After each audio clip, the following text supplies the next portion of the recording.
Welcome to Inside the Yankees. I'm Nancy Newman. In today's show, we catch up with Yankees closer Luke Weaver as he conducts a baseball clinic with local youth. We will also spend time with the Jazz Chisholm Foundation and a fashion event to raise money. We'll tell you all about the Bronx Kreate Hub featured in the latest edition of Bronx Beat. And finally, we catch up with an old friend, Ken Singleton, and his son Dante. But first, let's visit with Luke Weaver.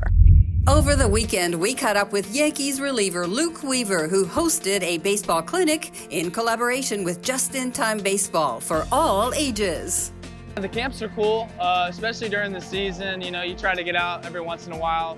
The schedule gets pretty busy, but anytime you can get back to the younger generation, I mean, I'm walking around now and I'm just thinking about the time when I was a kid and all the cool stuff that I could have learned and maybe just looked at somebody that I appreciated in the game. It comes full circle. So it's just about giving back at this point, just being grateful for the opportunity and the stage that I have. And it's just simple to come out and spend some quality time. The whole idea of this clinic today with Luke Weaver, who was phenomenal, by the way, absolutely spectacular. He was so involved with the kids. He was engaged. He was truly amazing. It was really to show what's possible for these kids. They see a major league all-star, is going to be an all-star, major league all-star pitcher, closer for the New York Yankees right there next to them. It was just an amazing experience for the kids. I think in the game, you know, a lot of times you can overthink what you're trying to do. I think in the bullpens, you get into a rhythm, the pressure's off, you're just like relaxed, you're just hitting your spots. I think what you got to do is either one, treat your bullpens more like your game, not necessarily like throw harder, but just get your mental focus. Or, you know, if you don't like that, then you got to be able to put in your preparation to make you, when you get into the game, you're not thinking about anything else except compete. The questions they're hard hitting sometimes they're easy. The life questions are always a little tough because it's hard to think back at their age on what I was thinking and doing. But no, it's cool to hear questions. It's cool to hear interest, and you know, if you're not asking enough questions and you're not wanting to learn enough, I believe. And so just soak in as much as you can, and you know, you try to learn from people that are doing something that you maybe want to do and pursue in the future. Oh, that's a deep one. That's a deep question. You know, I think around your age, maybe a little younger, just found a passion for baseball. Thought it was a pretty cool sport. Played a few different sports, but this one stuck out the most. And you know, as you grow up, you'll learn to see what you like. Basically, you're just gonna take the top here or the bottom. And some guys will spike it, some guys will hold it with two. I think it depends on, you know, your hand size. But I think the easiest way is to get it. And all you're trying to do, instead of getting behind the ball like a fastball, you're trying to make sure you can turn your wrist and get over top of the base, you know what I'm saying? I think recognizing the impact of showing up is definitely been noticeable. I see the shirts, I see the excitement, I see the faces, the questions. It doesn't truly have the type of impact because I don't look at myself in a way where, you know, I'm walking into a building and all eyes are on me. Like I try to think about just being a normal guy who plays baseball for a living, who has the ability to go do that every day. And so when I leave and I kind of reflect on these type of days and these moments, kind of when it hits me later on. But when I'm in the moment, I just try to, you know, be present and make sure that I'm giving my best self and my quality time to these kids. Last week, Jazz Chisholm hosted his second annual Jazz Chisholm Foundation fashion show. Guests experienced an elegant evening featuring a red carpet, cocktail reception, live auction, and the Tunnel Fits and Kicks runway presentation. Proceeds support youth baseball initiatives in the Bahamas, Florida, and community programs in New York. A night where fashion and philanthropy collide. I feel like it's just love that I get to do everything that I dream of, you know, the Rock Nation, the Yankees, I mean MLB themselves, you know, they allow me to do a lot, you know, and I can't thank them enough. I think everybody sees the colorful side and colorful nature of Jazz, but I think what people don't see is just how big a heart this guy has, how much he cares about his teammates, everybody within his inner circle, you know, really good person, compassionate about others, and just a, you know, good old down-to-earth dude. Yeah, so last year during the championship games, Jazz actually wore the school wristband to the games, which was incredible. To see him playing with the wristband on was a great thing. Then he said he was going to come back to the school and do something for the school. and he got us computers. And he's now working on getting televisions for the room. He's gonna paint the room real nice. And he's pretty much adopted our school. And it's a great thing to have someone like Jazz come in who the children can relate to and do these things for our children. He's just a great person that cares a ton about kids. You know, he was a kid that grew up and, had people help him, and it's a wonderful thing to him giving back to the community.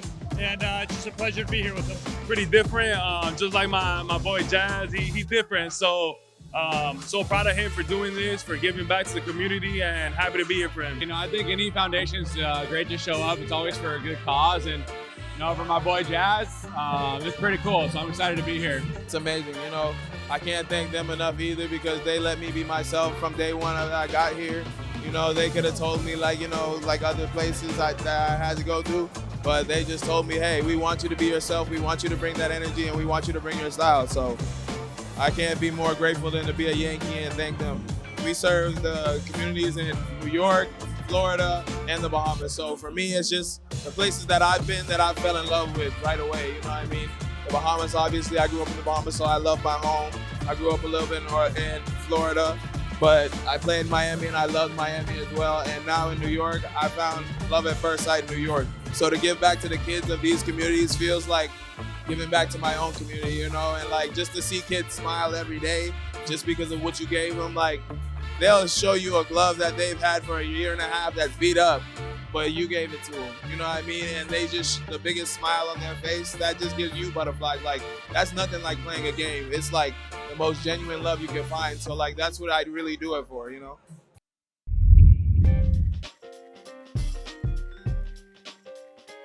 Hey there everyone, Jack Curry here with another edition of Jack's Packs. You know the drill. I've got baseball cards in front of me. I'm going to open a pack of these baseball cards. I'm going to pick out one card and tell you a story that I know or that I was involved in with that player. We're going all the way back to 1988. Thank goodness we don't have any gum in here, because we would be throwing that out anyway. And let's see what 1988 is going to bring to us. Hubie Brooks in an Expos uniform. He obviously also played for the Mets. We have Jack Howell, an infielder. Rance Mullenix, he was with the Blue Jays. Tom Browning of the Cincinnati Reds. Jay Buhner. A lot of Seinfeld fans know Jay Buhner as being the player that the Yankees traded away to the Seattle Mariners. That made George Costanza's dad very unhappy, but I digress. Greg Gross of the Phillies. Oh, we got Rickey Henderson in a Yankee uniform. You have to love that. We're going to put that one off to the side. Ozzie Virgil, George Bell, an impressive power hitter with the Blue Jays. Jim Presley, Mike Campbell, Dan August, Steve Ontiveros, Larry Anderson, Steve Lombardozzi. You know who we're going back to. We're going back to Rickey Henderson.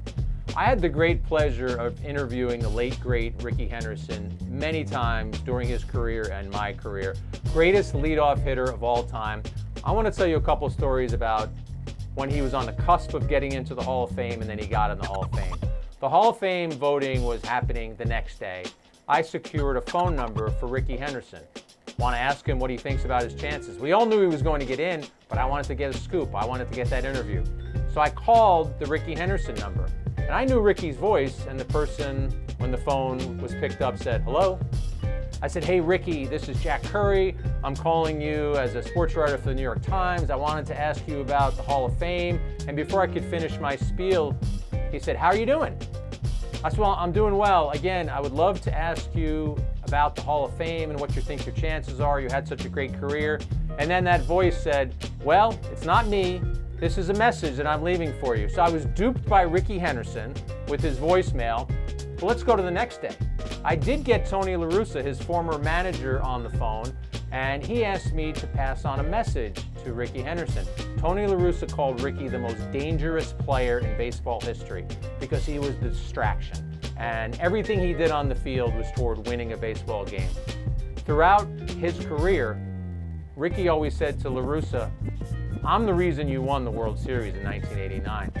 I'm the reason that the A's all have World Series championships rings, and don't you forget it. Tony La Russa would never give Rickey the benefit of the doubt and say, of course you are, Rickey.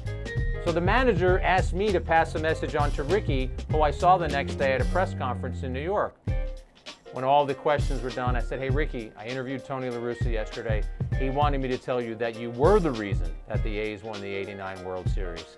And Rickey said, I knew that. He didn't need to tell me that. And what was funny about it, and what I will always appreciate about this, as Rickey was answering my question, he was also inching away from me like a base stealer. He was taking his lead off first base. At least that's what I'm telling myself. He wasn't trying to get away from me. He was just trying to take a little lead off first base. Rickey Henderson, he was the best.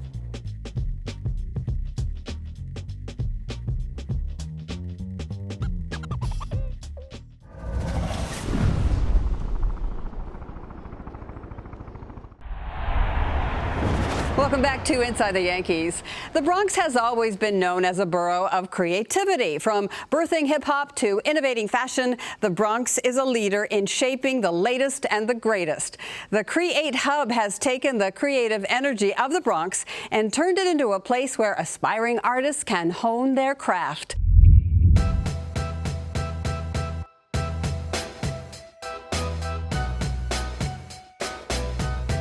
The Bronx has always been a hub for culture, talent, innovation. There just wasn't a space where they could come in and do their best work. Here at Kreate Hub, we don't just provide spaces, we provide community, we provide resources. There's just a sense of discovery. And for me, when I come in here, I don't know what I'm gonna get every day, and that's exciting. Our model is based on creatives. It's their ability to come into a space like this, work with other people in a nurturing environment, to share their ideas, to grow their ideas, to be able to bring their ideas to life. There's a lot of creative people out in the world. They don't really get a chance to showcase that. And here, you can showcase it. Whether you painting, whether you're doing graffiti, photography, anything like that, you come here, you'll get a wide array of other creatives that's here, and it'll jog your enthusiasm to thrive on what you want to do. Kreate Hub was founded off of addressing a very real need, which was accessible and affordable creative spaces here in the Bronx. There are creative spaces all throughout New York City, but there was a real need for Bronx talent to have a local space to call their own, to be able to come in and do their work. And so now they don't find the need to have to travel to other boroughs and can network and communicate amongst themselves here. We like to set the price where people are able to afford the space, because a lot of these people, it's their first time working outside of their home. Artists are risk takers. Artists come into a neighborhood and often turn around. We've seen this all throughout New York City, how art has led the way for economic development, and that's exactly what's happening here in the South Bronx. I am primarily an abstract artist. Really what I do is I revisit places I've been, landscapes, and the memories surrounding them. And then over time, I revisit and paint the memory over and over again. I am a photographer / graffiti writer. This was the place right here that really caught my eye for my needs. It's small, and there's so much that I could do here. For a Bronx native, it's very important because you don't have to go to another borough to have a space like this. I am the founder and executive director of the Mahaven Film Festival. I started the film festival back in 2019 with my sister and a really good college friend. We saw that there was a need for a film festival in the Bronx. I'm a sneaker connoisseur, restorer. What that means is I take dirty sneakers, old sneakers, and restore them to almost perfect condition. In Kreate Hub, I've been here 3 years, going on 4, and the journey's been great. I would say I'm an illustrator, but I also dabble into graffiti and other mediums as well. Earlier this year, I got to do some ice sculpting, so I feel like I'm expanding myself as every year goes. One thing as an artist, you have to adapt.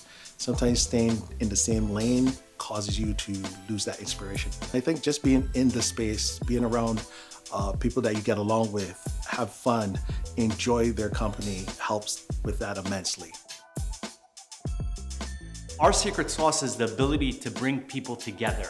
It's very unique in a sense that people are working together as opposed to working against each other. It's really good to know that I can go to the property manager and just ask, like, hey, is there like a videographer here, a film editor, a photographer? I'm in one of the shared spaces, so my neighbors are actually artists themselves. So if I need like a sketch or just bounce ideas off of them for something, you know, they're there to really assist with that. It helps me grow, it helps me see what other people see through their lens, and it gives me new thoughts. And like having other people around you as an artist, especially a positive community, is invaluable. Somebody can walk into the building with the intention of, let's say, getting a tattoo, and while they're walking down the halls on their way out and they realize that there's someone that sells portraits and they have a need for a portrait in their house. And it's amazing to see how someone can come in with a set appointment, something to do in and out, and then they leave with future bookings. The reason why we call this a Kreate Hub, it's because literally it's a place for creatives to come to a hub and work with other people. Just like we want the members here to be able to have a place local to set up shop, we want the local community to be able to get services in their community and not have to outsource or travel or not have things be affordable, accessible to them.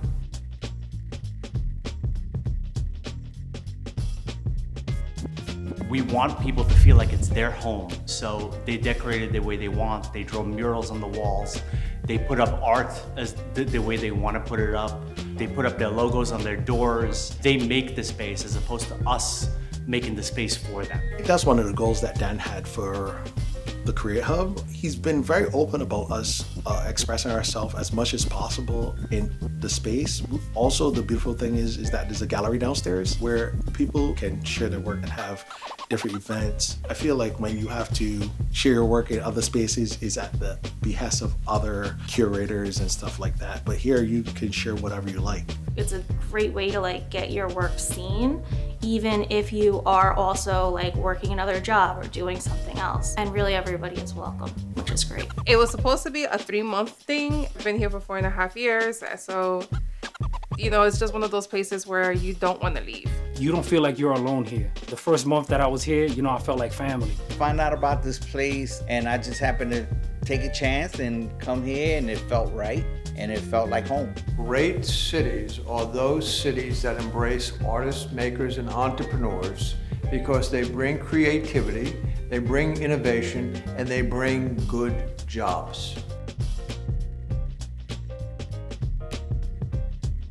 We want to see the members come in here and grow. We want to see them start small and expand in their spaces, grow in square footage, grow in being recognized in their community. That's the beauty of the Bronx. You really don't know what's around you until you step out of your comfort space. And as you step forward, you get to see like the beauty of it all.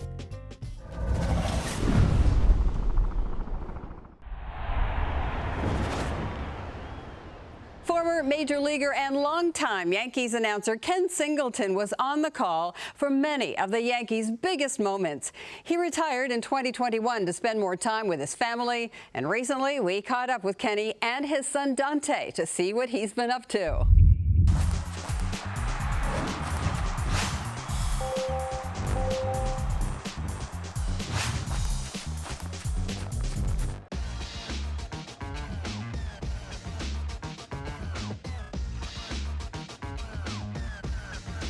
We are in Baltimore, Maryland at LP's Steamers, where they are known for their crabs, and who better to get cracking with than some old friends, the Singletons. Kenny, you all know, and his son, Dante.